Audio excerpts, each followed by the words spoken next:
कि अगर मैं आइडियल गैस की बात करूं तो हम कहते हैं कि एन आइडियल गैस ओबे gas laws PV that is equal to nRT, I mean general gas equation, and postulates of KMT of gases at all conditions of temperature and pressure. ये हमने बात की थी जब हमने difference between ideal and non ideal gases को पढ़ा। अब दूसरी तरफ आ जाए, अगर मैं नॉन आइडियल गैस की बात करूं, रियल गैस की बात करूं, तो रियल गैसेस जिसे स्टूडेंट हम ना नॉन आइडियल गैसेस भी कहते हैं, do not obey all these, I mean gas laws, PV is equal to nRT, KMT of gas, इनको ओबे नहीं करती। अगली बात बड़ी इंपॉर्टेंट है, कब? क्या तमाम कंडीशन पर भी ओबे नहीं करती? नहीं, ओबे नहीं करती particularly at high pressure and low temperature. Student, जो रियल गैसेस है ना, जिन्हें हम नॉन आइडियल गैसेस, जो कि हमारे सराउंडिंग में एग्जिस्ट करती है, जो भी हम gases CO2, H2O, H2, HE, CO, NO2, जो भी हमारी सराउंडिंग में गैसेस है, all these are real gases. तो रियल गैसेस इनको ओबे नहीं करती, खास तौर पर किन कंडीशन पर? हाई प्रेशर पर, लो टेम्परेचर। और यही चीज है जो आज हम डिस्कस करने जा रहे हैं। अच्छा, इसको पढ़ने के लिए ना हम एक टर्मिनोलॉजी का इस्तेमाल करेंगे, and that is the compressibility factor. Student, compressibility factor को हम Z से रिप्रेजेंट करते हैं। अच्छा, ये है क्या? According to general gas equation PV is equal to nRT, ये जनरल गैस इक्वेशन। अगर मैं PV को दूसरी तरफ ले जाऊं तो ये मेरे पास बन जाएगा nRT over PV। Student, this is called the compressibility factor, और मैं इसे Z से Z से रिप्रेजेंट करूंगा। स्टूडेंट, मैंने ना एक ग्राफ प्लॉट करना है जिसमें एक्स एक्सिस के ऊपर एब्सिसा पे प्रेशर को लेना है। अगर मैं एटमॉस्फेयर में लेता हूं, टॉर में ले लें, एटमॉस्फेयर में ले लें, तो ये मेरे पास 200 एटमॉस्फेयर, 400, 600, 800 एंड सो ऑन। और अब वाई एक्सिस पे, आई मीन ऑर्डिनेट पे, आप लेंगे कंप्रेसिबिलिटी फैक्टर, आई मीन आप लेंगे nRT ओवर PV, आप लेंगे Z, और यहां इसकी वैल्यू है 0.5, यहां इसकी वैल्यू है 1, यहां 1.5, यहां 2 एंड सो ऑन।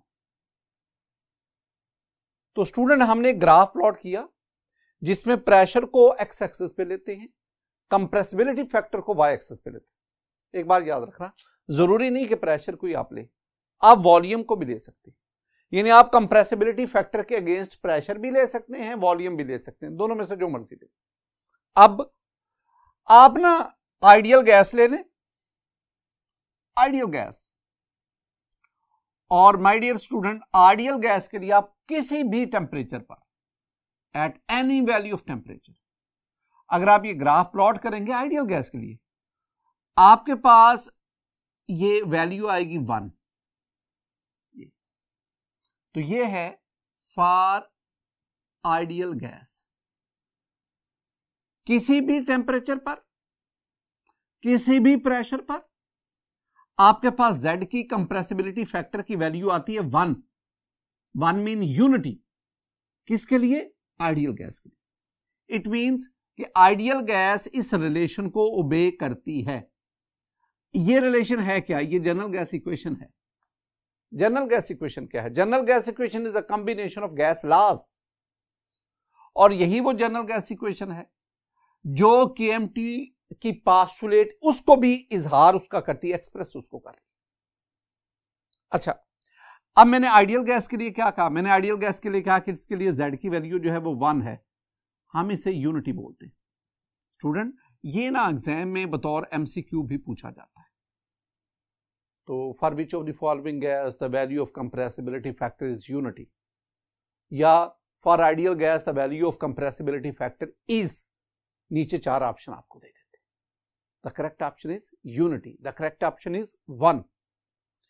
अब दूसरी बात, अगर आप किसी रियल गैस की बात करो, आई मीन आप किसी नॉन आइडियल गैस की बात करो, तो नॉन आइडियल गैस के लिए Z की वैल्यू जो है ना, या तो वो 1 से कम होगी या 1 से ज्यादा होगी, यानी या Z की वैल्यू जो है वो मोर देन 1 पॉजिटिव, यानी पॉजिटिव Z की वैल्यू होगी पॉजिटिव, 1 से 0 से ज्यादा होगी, या Z की वैल्यू जो है ना वो लेस देन 1 होगी।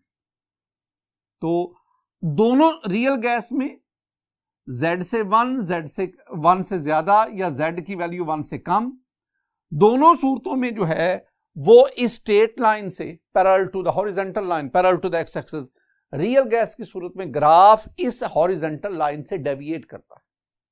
अब जिस गैस की वैल्यू जितनी स्ट्रेट लाइन से ज्यादा डेविएट करेगी उतनी वो नॉन आइडियल बिहेवियर शो करेगी, और जिस रियल गैस की वैल्यू इस हॉरिजॉन्टल लाइन के जितना पैरेलल होगी, जितना क्लोज होगी, उतनी वो गैस जो है वो आइडियल बिहेवियर शो करेगी।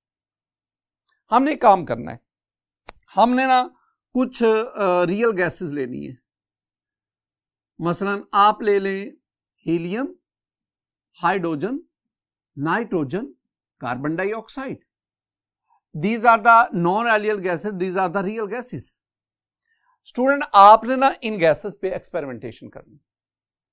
आपने पहले 0 डिग्री सेंटीग्रेड पर, 0 डिग्री सेंटीग्रेड पर आप, ये टेम्परेचर बता रहा हूं, आप प्रेशर की मुख्तलिफ वैल्यूज लेते जाएं, यानी 1 torr, 50 torr, 100, 1 atmosphere, 50 atmosphere, 100 atmosphere, इस तरह आपके पास 200, तो प्रेशर की डिफरेंट वैल्यूज पर वॉल्यूम की वैल्यू नोट करते जाएं, और जो आपका आंसर आए PV is nRT over PV, 1 mole of gas ले लेना, इन सब का 1 मोल ईच। तो स्टूडेंट, आपने क्या किया? आपने तमाम गैसेस की बारी बारी 1 मोल 0 डिग्री सेंटीग्रेड, तो डिफरेंट वैल्यू ऑफ प्रेशर पर आप different value of volume note करते जाए। जो आपके पास आंसर आए Z का, उसको यहां पे प्लॉट करेंगे, हर एक गैस के लिए अलग अलग। फिर हम एक ग्राफ जो है ना उसको यहां पे डेवलप करेंगे। दूसरी बात, अब आपने इन गैसेस का दोबारा बारी बारी 1 मोल लेकर अब 100 डिग्री सेंटीग्रेड पर आपने प्रेशर और वॉल्यूम का रिलेशन जो है उसको देखते जाए, और एक हम और ग्राफ प्लॉट करेंगे। ये 2 ग्राफ प्लॉट करने के बाद फिर हम देखेंगे कि इनमें से कौन सी गैस जो है वो आइडियल बिहेवियर शो करती है और कौन सी नॉन आइडियल, और फिर हम उसके रीजन जानने की कोशिश करेंगे। तो आपने एक्सपेरिमेंट परफॉर्म किया, एक्सपेरिमेंट की जो वैल्यू आई उसकी बेस पे अब हम ना 0 डिग्री सेंटीग्रेड पे graph at 0 degree centigrade, and this temperature is considered as low temperature. तो 0 डिग्री सेंटीग्रेड पर हम ग्राफ प्लॉट करते हैं। बेसिक नॉलेज हमारे पास क्या है? बेसिक नॉलेज है कि हमने एक्स एक्सिस पर प्रेशर लेना है, इसको एटमॉस्फेयर में ले लो, 200, 400, 600, 800, और स्टूडेंट वाई एक्सिस पे, जिसे हम ऑर्डिनेट कहते हैं, आप Z लेंगे, कंप्रेसिबिलिटी फैक्टर लेंगे, यानी nRT ओवर PV को लेंगे। एक चीज इधर जो है वो 0.5 Z की वैल्यू, यहां पे 1 मीन यूनिटी, यहां पे 1.5 और यहां पे 2 आ गया, एंड सो। स्टूडेंट, अगर आइडियल गैस की हम बात करें तो मेरे पास ये स्ट्रेट लाइन आती है, this is horizontal line parallel to x axis, ये हॉरिजॉन्टल लाइन है। This is for ideal gas, ये आइडियल गैस के लिए मेरे पास आ गया वैल्यू। अब आ जाए आप हीलियम की बात करें। आपने हीलियम पे एक्सपेरिमेंटेशन की, जो डाटा आया उसकी बिना पे आपने ग्राफ प्लॉट किया, तो हीलियम के लिए स्टूडेंट आपके पास ये आया, दिस इज फॉर हीलियम। अगर आप हाइड्रोजन की बात करें ना तो आपके पास ये आया, दिस इज फॉर हाइड्रोजन। अगर आप नाइट्रोजन की बात करें तो नाइट्रोजन के लिए स्टूडेंट मेरे पास इस तरह का ग्राफ आएगा। और अगर कार्बन डाइऑक्साइड की बात करें तो वो इनसे बिल्कुल मुख्तलिफ होगा, पहले नीचे और फिर ये है कार्बन डाइऑक्साइड। इस ग्राफ से ना बहुत सारी चीजें हम समझ सकते हैं। पहला पॉइंट जो हम समझेंगे ना वो है हीलियम की बात करते हैं स्टूडेंट। हीलियम का ना अगर आप लो प्रेशर, ये वाला ना इतना प्रेशर, इसे मैं लो प्रेशर कहता हूं, प्रेशर। और ये वाला जो हमारे पास आ रहा है ना इसे हम कहते हैं हाई प्रेशर, 600, 700, 800, इसे हम हाई प्रेशर कह रहे हैं और इसे हम लो प्रेशर कह रहे हैं। अगर आप लो प्रेशर में देखेंगे ना हाइड्रोजन को और हीलियम को, तो उनका वैल्यू जो है ना वो बिल्कुल स्ट्रेट लाइन के करीब करीब है। इस हॉरिजेंटल स्ट्रेट लाइन के करीब वैल्यू देना आइडियल बिहेवियर शो करता है। तो इसका मतलब है लो प्रेशर पर ये गैसेस जो है ये आइडियल बिहेवियर शो करती है। लेकिन अगर आप हाई प्रेशर पे जाएंगे तो हाई प्रेशर पर आप देखेंगे इन दोनों गैसेस की ये जो वैल्यू है ये हॉरिजॉन्टल लाइन से दूर होगी। इसका मतलब है कि हाइड्रोजन और हीलियम दोनों जो है लो प्रेशर पे आइडियल बिहेवियर कंपैरेटिवली, और जैसे जैसे प्रेशर इंक्रीज करेगा ये नॉन आइडियलिटी शो करती जाएंगी, हॉरिजॉन्टल लाइन से अवे होती जाएगी। दूसरा पॉइंट मैं बात करूंगा नाइट्रोजन की और कार्बन डाइऑक्साइड की। स्टूडेंट देखें नाइट्रोजन पहले नीचे वैल्यू, नीचे का मतलब है Z की वैल्यू जो है वो 1 से नीचे आ गई, नीचे आ रही, और उसके बाद जो है ना इनकी वैल्यू बढ़ती है। अगर आप कार्बन डाइऑक्साइड की सूरत में देखेंगे तो उसका जो ट्रेंड है, उसका जो बिहेवियर है वो इन सब से मुख्तलिफ है, पहले बहुत कम और फिर बहुत ज्यादा।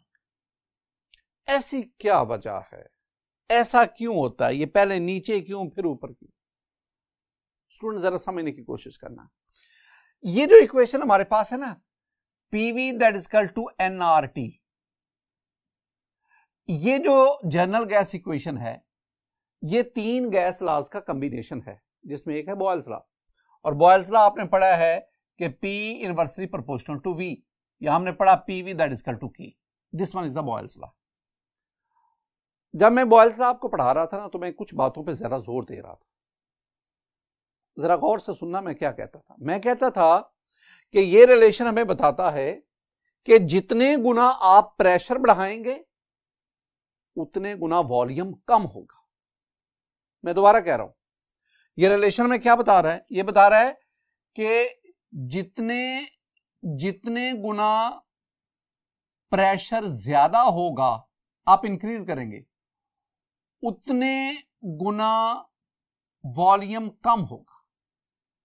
यानी अगर आप प्रेशर 2 गुना बढ़ा देते हैं तो वॉल्यूम 2 गुना कम हो जाएगा। अगर आप प्रेशर 4 गुना बढ़ाते हैं तो वॉल्यूम 4 गुना कम होगा, उसी तनासब से। अब भला होता क्या है, आप कार्बन डाइऑक्साइड की बात करें, कार्बन डाइऑक्साइड गैस, इसका मोलेकुलर साइज कदरे बड़ा है और कार्बन डाइऑक्साइड में मॉलिक्यूल्स के दरमियान वंडरवाल फोर्सेस पाई जाती है। अब एक कंटेनर है उसमें कार्बन डाइऑक्साइड गैस है, मॉलिक्यूल दूर दूर है। आपने क्या किया, आपने कार्बन डाइऑक्साइड गैस पर प्रेशर 2 गुना बढ़ा दिया, प्रेशर बढ़ा दिया, और अब आप क्या सोचते हैं कि वॉल्यूम 2 गुना कम होगा। स्टूडेंट ऐसा ही हुआ, जब आपने प्रेशर 2 गुना बढ़ा दिया ना, मॉलिक्यूल्स करीब हुए प्रेशर कंप्रेस होने की वजह से, और मॉलिक्यूल करीब आ गए और वॉल्यूम 2 गुना कम हुआ। लेकिन अगला काम क्या हुआ कि जब मॉलिक्यूल करीब आए ना, उनके दरमियान अट्रैक्टिव फोर्सेस स्ट्रांग हो गई। उन अट्रैक्टिव फोर्सेस स्ट्रांग होने की वजह से मॉलिक्यूल्स ने एक दूसरे को अट्रैक्ट किया, और उस मोलेकुलर इंटरमोलेकुलर अट्रैक्शन की वजह से मॉलिक्यूल मजीद एक दूसरे के करीब हो गए। यानी प्रेशर आपने 2 गुना बढ़ाया, वॉल्यूम 2 गुना कम नहीं हुआ, 2 गुना से ज्यादा कम हुआ। क्यों? Due to attraction between inter molecules, due to intermolecular attraction. जब आप प्रेशर 2 गुना बढ़ाएं, वॉल्यूम ज्यादा टाइम ज्यादा गुना बढ़े, तो फिर आप ये नीचे की तरफ आएंगे, नीचे की तरफ आएंगे। हां, अगर आपने प्रेशर 2 गुना बढ़ाया, वॉल्यूम 2 गुना कम होता, तो फिर आपने किधर जाना था? स्ट्रेट। फिर आपने आइडियल बिहेवियर नोट करना था। लेकिन नाइट्रोजन की सूरत में या कार्बन डाइऑक्साइड की सूरत में ऐसा नहीं हुआ। अब अगला पॉइंट, ठीक है, ये तो समझ आ गई ना कि इंटरमोलेकुलर अट्रैक्शन की वजह से जब मॉलिक्यूल करीब आए तो वॉल्यूम हमारी एक्सपेक्टेशन से ज्यादा कम हो गया मोलेकुलर अट्रैक्शन की वजह से। अब अगली बात, अब ये नीचे से ऊपर की तरफ जा रही, अब Z की वैल्यू ऊपर की तरफ जा रही, पॉजिटिवली ऊपर की तरफ जा रही। अब क्या हो रहा है? अब ये हो रहा है कि अब मॉलिक्यूल एक दूसरे के काफी करीब आ चुके हैं। अब अगर आप प्रेशर 4 गुना बढ़ाते हैं तो वॉल्यूम 4 गुना कम नहीं हो रहा, मॉलिक्यूल करीब आने की वजह से उनके दरमियान रिपल्शन शुरू हो जाती है। उस रिपल्शन की वजह से चूंकि वॉल्यूम उतने गुना डिक्रीज नहीं कर रहा, लिहाजा आपका ग्राफ किधर जा रहा है? ऊपर। एक तो ये बात आपने ज़हन में रखनी है in case of nitrogen and carbon dioxide. एक और बड़ा इंपॉर्टेंट पॉइंट, ये शॉर्ट आंसर क्वेश्चन भी आता है, स्टूडेंट जरा गौर से देखना। नाइट्रोजन और कार्बन डाइऑक्साइड, इसका जो ग्राफ है वो नीचे की तरफ आया ड्यू टू इंटरमोलेकुलर अट्रैक्शन। लेकिन अगर आप हीलियम और हाइड्रोजन को देखेंगे ना, तो उनका ग्राफ नीचे नहीं आया, बल्कि वो थोड़ा सा ऊपर चला गया। यानी उसकी सूरत में Z नेगेटिव नहीं आया, Z पॉजिटिवली ऊपर ही गया। ऐसा क्यों हुआ? Very simple answer, very simple answer student. For hydrogen and helium the value of A is very small. What is A? A is the van der Waals constant. और ये हमें क्या बताता है? ए हमें बताता है the attraction between the molecules. चूंकि हाइड्रोजन और हीलियम की सूरत में ए की वैल्यू बहुत कम है, इट मींस कि हाइड्रोजन और हीलियम इनके मॉलिक्यूल्स में अट्रैक्शन ना होने के बराबर है, बहुत कम है। लिहाजा जब आप प्रेशर इंक्रीज करते हैं, वॉल्यूम डिक्रीज होता है और अट्रैक्शन ना होने की वजह से फर्दर वॉल्यूम रिड्यूस नहीं होता। अगर फर्दर वॉल्यूम रिड्यूस होता, जैसे कि CO2 N2 की या अमोनिया के केस में होता है, तो फिर इनका भी ये ग्राफ पहले नीचे आता। तो हम हाइड्रोजन और हीलियम की सूरत में ये कहेंगे कि इनकी Z की वैल्यू पॉजिटिव रहती है, नेगेटिव नहीं आती। उसकी सिंपल रीजन ये है कि इनकी A की वैल्यू स्मॉल है, और A स्मॉल का मतलब है कि इनकी मोलेकुलर अट्रैक्शन बहुत कम है, ना होने के बराबर। स्टूडेंट, अगर मैं आपसे कहूं कि इन चारों में कौन सी गैस ज्यादा आइडियल बिहेवियर शो कर रही है, तो वो गैस जो हॉरिजॉन्टल लाइन के ज्यादा करीब हमें वैल्यू दे रही, और वो है हीलियम। तो हीलियम, इन चारों में हीलियम ज्यादा आइडियल बिहेवियर शो करती है, और ज्यादा डेविएशन कौन शो कर रही है आइडियलिटी से? वो है कार्बन डाइऑक्साइड। तो कार्बन डाइऑक्साइड इनमें सबसे ज्यादा नॉन आइडियल बिहेवियर शो कर रही है। एक और भी ज़हन में रखनी बात जो हमारे यहां मतलब की है कि लो टेम्परेचर पर डेविएशन फ्रॉम आइडियलिटी कम है, और हाई प्रेशर पे जाके डेविएशन फ्रॉम आइडियलिटी ज्यादा है। तो लो प्रेशर पर gases comparatively ideal behaviour show करती हैं, और हाई प्रेशर पर जाकर वो gases non ideal behaviour show. अब आगे बढ़ते हैं student. This graph was at 0 degree centigrade, low temperature. Now this graph is at 100 degree centigrade. I mean this graph is at high temperature. हमारे इसमें भी वही फॉर्मुलेशन है कि हम एक्स एक्सिस पे प्रेशर ले रहे हैं, प्रेशर को सपोज एटमॉस्फेयर में 200, 400, 600, 800 एंड सो, और वाई एक्सिस जिसे हम ऑर्डिनेट कहते हैं, इसमें हम कंप्रेसिबिलिटी फैक्टर लेते हैं NRT ओवर PV। यहां पे वैल्यू आप ले लें, here the value is 0.5, here is 1.0, unity 1.5 and we have the 2.0। अगर आप आइडियल गैस की बात करें तो आइडियल गैस की वैल्यू जो है वो यूनिटी है at all temperature and pressure. ये आ गया आइडियल गैस। तो स्टूडेंट आइडियल गैस के लिए मेरे पास ये स्ट्रेट लाइन है। अब हम बढ़ते हैं नाइट्रोजन, कार्बन डाइऑक्साइड, हीलियम और हाइड्रोजन। आपने 100 डिग्री सेंटीग्रेड पे एक्सपेरिमेंटेशन की, जो डाटा आया उसको यहां पे प्लॉट किया। स्टूडेंट हीलियम के लिए ना मेरे पास ये ग्राफ आया है हीलियम के लिए। हाइड्रोजन के लिए मेरे पास ये ग्राफ आया। अगर मैं नाइट्रोजन की बात करूं तो मेरे पास ये ग्राफ आया, और अगर मैं कार्बन डाइऑक्साइड की बात करूं तो मेरे पास ये ग्राफ आया। ये कार्बन डाइऑक्साइड के लिए, ये नाइट्रोजन के लिए, ये हाइड्रोजन के लिए, और नीचे वाला हीलियम के लिए। स्टूडेंट ऊपर वाले ग्राफ में एक बात क्लियर थी, वो यहां भी क्लियर है। वो क्या कि हाई प्रेशर पर डेविएशन ज्यादा है, मोर डेविएशन फ्रॉम आइडियलिटी। आप यहां देख सकते हैं हाई प्रेशर पर डेविएशन ज्यादा है। इसका मतलब gases show non ideal behaviour eight high pressure. वही बात यहां भी नजर आ रही। लो प्रेशर पर आइडियल बिहेवियर और हाई प्रेशर पर, ये हाई प्रेशर है, हाई प्रेशर पर जाकर आपके पास नॉन आइडियल बिहेवियर। अब जरा टेम्परेचर पे आओ। अगर आप इन दोनों ग्राफ्स को जरा दूर से देखेंगे तो नजर आएगा कि लो टेम्परेचर वाले ग्राफ में डेविएशन ज्यादा है और हाई टेम्परेचर वाले ग्राफ में डेविएशन क्या है, कम है। अगर आप इसको जनरली देखेंगे तो हम क्या कहेंगे कि ये आपके पास आ गया जी लो टेम्परेचर, ऊपर वाला केस। तो लो टेम्परेचर में मोर डेविएशन फ्रॉम आइडियलिटी। स्टूडेंट यही दो बातें मैंने आपको याद करवानी थी। यानी अगर मैं इन तमाम चीजों को दोनों हमारे जो ग्राफ हैं, इन दोनों ग्राफ्स को मैं कंक्लूड करूं तो मेरे पास जो बातें सामने आती हैं,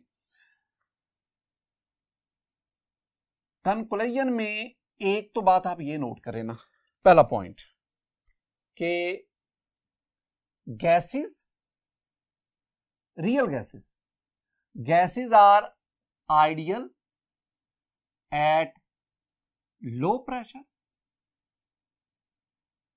एंड नॉन आइडियल, मैं ये बिहेवियर की बात कर रहा हूं, एट हाई प्रेशर। एक तो ये बात हमने फाइंड आउट की। दूसरी बात, द रियल गैसेस, टेम्परेचर की बात करूं, they are ideal at high temperature and non ideal at low temperature. ये दो बातें। पहले तो ये, इसमें अब आप इसको देख लें, ideal at low pressure and ideal at high temperature. यानी लो प्रेशर और हाई टेम्परेचर पे गैसेस आइडियल बिहेवियर शो करती हैं। इसके बरक्स नॉन आइडियल बिहेवियर किस पे होता है, हाई प्रेशर पर और लो टेम्परेचर पर। मिक्स नहीं करनी बातें स्टूडेंट, चीजों को मिक्स नहीं करना। अगर एक छोटी सी बात ज़हन में रख लेना तो ये मिक्स हो ही ना। वो क्या है, ज़हन में ये रखना है कि अगर गैस मॉलिक्यूल में अट्रैक्शन नहीं है तो वो आइडियलिटी है, और अगर गैस मॉलिक्यूल में अट्रैक्शन आ गई तो that is the non ideality. अब जब आप प्रेशर इंक्रीज करते हैं, टेम्परेचर कम करते हैं, तो एक्चुअली आप इन दोनों कामों से, प्रेशर बढ़ाने पर मॉलिक्यूल्स करीब आ गए, टेम्परेचर कम करने पर उनकी स्पीड कम होगी और उनके दरमियान अट्रैक्शन डेवलप होगी। यानी ये दोनों जो बातें हैं, प्रेशर का बढ़ाना, टेम्परेचर का कम करना, ये दोनों बातें मॉलिक्यूल्स में अट्रैक्शन का बायस बनती है। ये दोनों कंडीशन जो हैं ये उस गैस को नॉन आइडियल बनाती है। और इसके बरक्स अगर प्रेशर कम करें, टेम्परेचर बढ़ाएं, प्रेशर कम करने पर मॉलिक्यूल दूर दूर चले जाएंगे, टेम्परेचर बढ़ाने पर उनकी काइनेटिक एनर्जी बढ़ेगी और यूं उनके दरमियान अट्रैक्शन तकरीबन खत्म होती जाएगी। और अट्रैक्शन ना होना आइडियल बिहेवियर है। अब दूसरी बात हमने क्या नोट की इस सारी डिस्कशन में, हमने क्या कंक्लूड किया? हमने कंक्लूड किया कि ये जो हाइड्रोजन है, ये जो हीलियम है, ये कंपैरेटिवली आइडियल बिहेवियर शो करती है, आइडियल बिहेवियर।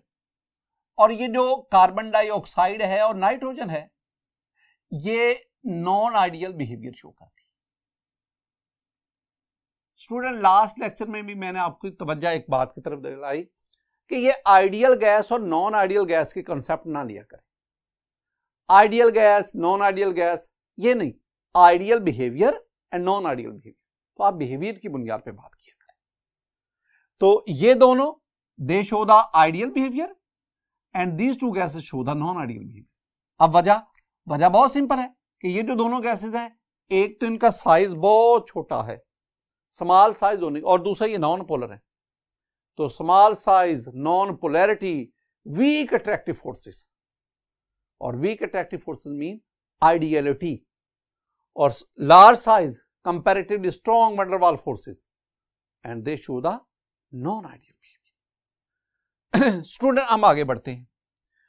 अब सवाल ये पैदा हुआ कि ये जो मेरे पास रियल गैसेस थी, रियल गैसेस, इन्होंने हॉरिजेंटल लाइन के ऊपर वैल्यू क्यों नहीं दी? इनके Z की वैल्यू यूनिटी 1 क्यों नहीं है?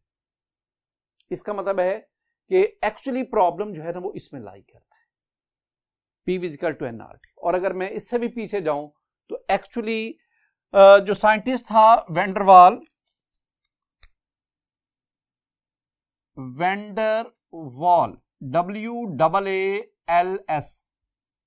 स्पेलिंग ना जरा देखा करें स्टूडेंट। आप ना अक्सर स्टूडेंट को मैंने देखा वो WALL लिखते, तो जरा स्पेलिंग को देखें। वैन डर वाल, जॉनसन वैन डर वाल जो है ना, इसने हमारे पास 1873 में, तो उसने कहा था कि ये जो आइडियलिटी से, आइडियल बिहेवियर से जो डेविएशन हो रही है, real gases ideal behaviour show नहीं कर रही, वो कहते it is mainly due to some faulty assumption of KMT। हमने KMT की ना 8 पास्टुलेट स्टडी की हैं, तो वैन डर वाल कहता है कि उन 8 पास्टुलेट में से ना 2 पास्टुलेट जो हैं वो फॉल्टी हैं, और रियल गैसेस जो है उन पास्टुलेट को ओबे नहीं करती। वो कौन कौन सी हैं, यानी faulty postulate of KMT of gases?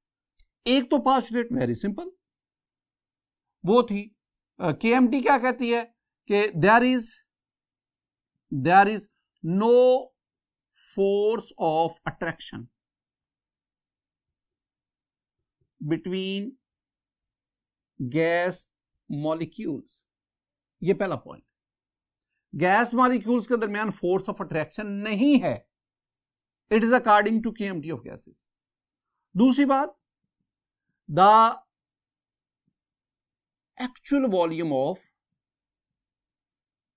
gas molecules is negligible as compared to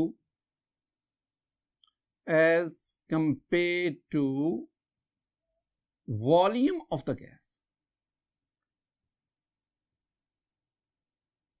ये दो बातें हैं। KMT के ये दोनों जो पास्टुलेट्स हैं आइडियल गैस के लिए तो बिल्कुल ठीक है। अभी मैंने बार बार जिक्र किया कि आइडियल गैस के मॉलिक्यूल में फोर्स ऑफ अट्रैक्शन नहीं होती, तो अगर फोर्स ऑफ अट्रैक्शन डेवलप होगी इट मींस वो आइडियल गैस नहीं है, वो नॉन आइडियल गैस है। और दूसरी बात देखें, वो कहते हैं कि गैस के मॉलिक्यूल का जो वॉल्यूम है दैट इज नेग्लिजिबल, ना होने के बराबर। तो एक्चुअली जो वॉल्यूम, वो जो हम कहते हैं ना गैस का the volume of the gas, उसमें मॉलिक्यूल का वॉल्यूम वो कंसिडर नहीं करते। KMT कहती है the volume of gas molecule is indefinite. Gas के मॉलिक्यूल का वॉल्यूम होता ही नहीं, gas molecule do not have a definite volume. तो फिर वो जो गैस का वॉल्यूम है KMT कहते हैं that is actually the empty space. अब ना ये दो बातें हैं, ये दोनों जो पास्टुलेट हैं, रियल गैस इन पास्टुलेट को ओबे नहीं करती। कैसे नहीं करती, आइए जरा देखते हैं। स्टूडेंट, पहले हमने देखना है कि वो force of attraction between gas molecule. ये मेरे पास एक कंटेनर है, इसमें ये मेरे पास गैस के मॉलिक्यूल्स हैं। हम इसको ना देखते हैं कि मॉलिक्यूल्स के दरमियान there is no force of attraction, molecules are far apart from each other, दूर दूर मॉलिक्यूल्स है। ये सिचुएशन तब होती है जब आप गैस को हाई टेम्परेचर और लो प्रेशर पे लेते हैं। लो प्रेशर पे मॉलिक्यूल दूर दूर और हाई टेम्परेचर पर उनकी काइनेटिक एनर्जी बहुत ज्यादा, यूं उनके दरमियान फोर्स ऑफ अट्रैक्शन नेग्लिजिबल है ही नहीं। This is the ideal gas. लेकिन ये केएमटी को फॉलो कर, उसकी पास्टुलेट को फॉलो कर रही है। लेकिन अगर आप इसी गैस को हाई प्रेशर पर, यानी आप 1 एटमॉस्फेयर के बजाय आप इस पे प्रेशर आप 200 एटमॉस्फेयर कर दें और इसका टेम्परेचर कम कर दें, यानी 30 डिग्री या 40 डिग्री सेंटीग्रेड से कम करके 0 डिग्री सेंटीग्रेड पे रखें, now the gas is at high pressure and low temperature. High pressure ने क्या किया, मॉलिक्यूल्स को करीब ले आया, लो टेम्परेचर ने मॉलिक्यूल्स को काइनेटिक एनर्जी कम कर दी। और यूं अब देखें, अब मॉलिक्यूल्स के दरमियान अट्रैक्टिव फोर्सेस डेवलप हो गई। जब डेवलप हो गई, इट मींस कि अब वो पास्टुलेट वो फॉल्टी हो गई, गलत हो गई, रॉन्ग हो गई। अब दूसरी सूरत हाल देखें। ये मेरे पास गैस है, now the gas is eight low pressure, दूर दूर है, and the temperature is comparatively room temperature। तो अब इन दोनों कंडीशन पे देखें, अगर स्टूडेंट मैं कुछ देर के लिए मॉलिक्यूल सारे को इकट्ठा करके साइड पे ले जाता हूं, तो अब जब मॉलिक्यूल सारे फर्जी तौर पे इकट्ठे करके साइड पे ले गए, अब ये जो मॉलिक्यूल का जो एक्चुअल वॉल्यूम है वो बहुत कम है as compared to the volume of the vessel, as compared to the volume of the gas। अब इसमें देखेंगे तो रफली अगर हम इसको कैलकुलेट करेंगे तो the actual volume of gas molecule is 0.05%, 0.05%। ये तो बहुत ही कम है। यानी जो एम्प्टी स्पेस है, वॉल्यूम ऑफ फ्री जो है एम्प्टी स्पेस, वो आ गया 99.95% और मॉलिक्यूल का एक्चुअल वॉल्यूम कितना हो गया 0.05%। इस केस में तो ठीक है ना, the actual volume of gas molecule is negligible, I mean 0.05% to the total volume of the gas. लेकिन अगर आप इसी गैस को कंप्रेस करें, कंप्रेस करके हाईली कंप्रेस स्टेट में ले आए, तो अब अगर आप कैलकुलेट करेंगे, now the actual volume of gas molecule is about 20% total volume बताइए। तो इसका मतलब है आप 0.05% को तो नेगेट कर सकते हैं, नेग्लेक्ट कर सकते हैं, लेकिन आप 20% को नेग्लेक्ट नहीं कर सकते। इसका मतलब है हाई प्रेशर पर जाकर the gas, the volume, the actual volume of gas molecule is no more negligible as compare to the volume of the gas at high pressure. Student last में हमने कंक्लूड क्या किया? हमने कंक्लूड ये किया कि ये जो डेविएशन फ्रॉम आइडियल बिहेवियर है, इसकी वजह वो दो फॉल्टी अजम्पशन है जो हमने केएमटी की में पढ़ी है। तो आगे जो हम हमारे पास लेक्चर आ रहा है, that is very very important, that is about the wonder वाल इक्वेशन। वंडर वाल जो है वो इन्हीं दो बातों को बुनियाद बनाकर एक इक्वेशन देगा, and this equation is suitable for real gases. तब तक आपको वेट करना पड़ेगा। अल्लाह ताला आप पर अपना फजल और करम फरमाए। अस्सलामु अलैकुम व रहमतुल्लाह।